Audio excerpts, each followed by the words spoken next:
The Pratt family has a rich history in England, dating back to at least the 14th century.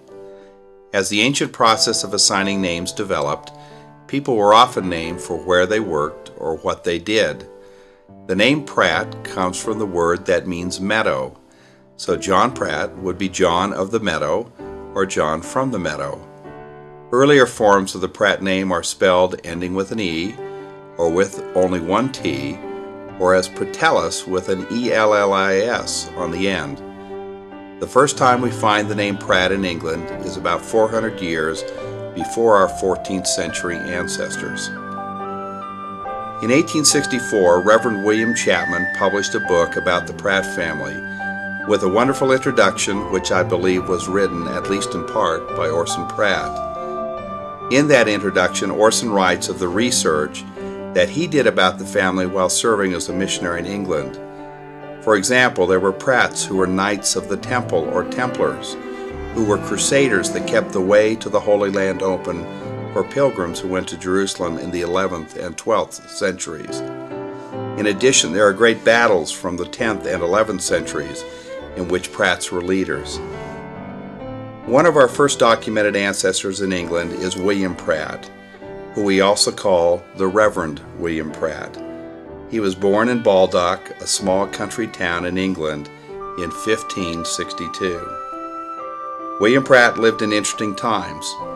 In the early 1600s, there was a religious movement in England to reform the Anglican Church back to its original, simpler Christian roots.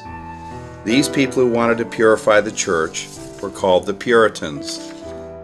Many of them were persecuted, some were killed and tortured, while others were silenced, and eventually fled to the new land of America, which they believed to be their New Zion. Reverend William Pratt was a Puritan, and two of his three sons, Lieutenant William Pratt and John Pratt, sought out a new home on this continent with many other English Puritans. Reverend William Chapman and Orson Pratt, in the introduction to their book about the early Pratts, look back 7 generations to these first American Pratt ancestors, who were the roots from which they sprang. This is what they said about them. They were men of sound hearts, firm and fixed resolution, and persevering effort. Their faith in their God never wavered. They kept constantly in view the grand design of their coming to this wilderness. Their notions of religious liberty were far from being mere speculations. Their views were intelligent and rational. Their purposes were strong, their aims high. Their principles were not to be shaken by any temporal consideration. Their consciences were not to be swayed by flatteries or frowns. They were determined to obey God rather than man.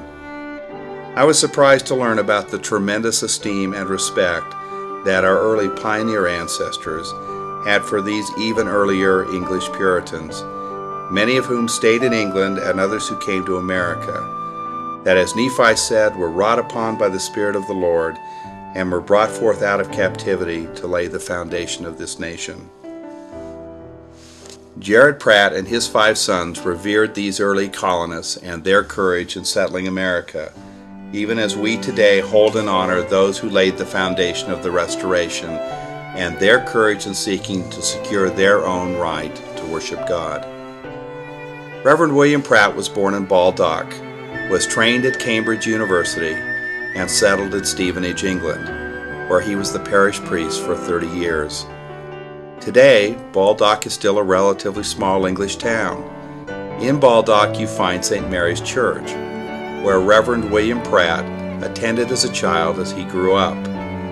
This beautiful church is made out of flint and may date back to the 1200s.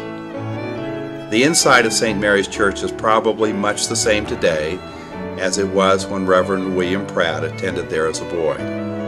In the church is a very old baptismal font, where William was likely baptized as a child. Behind and surrounding St. Mary's Church is a cemetery. Although many headstones have survived, none date back to the period of our ancestor William. Some of the graves are well preserved, with not only a headstone but also an outline in stone and a footstone at the end. Unfortunately, because most of the early headstones have not survived, we don't know where William's parents would have been buried. As a young man, Reverend William Pratt went to Cambridge University. Cambridge was then the center of education in all of England, and the most prestigious of all of the houses of learning. At Cambridge, there were many colleges that all offered essentially the same courses, but each college emphasized one or more special fields of learning.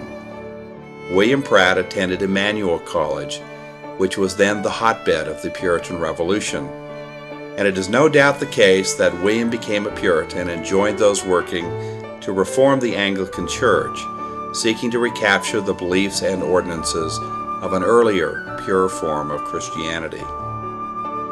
Unlike the little country churches where Reverend William grew up, and later served for many years, the Cambridge where Reverend William Pratt came as a student was a place of impressive architecture and serious scholarship.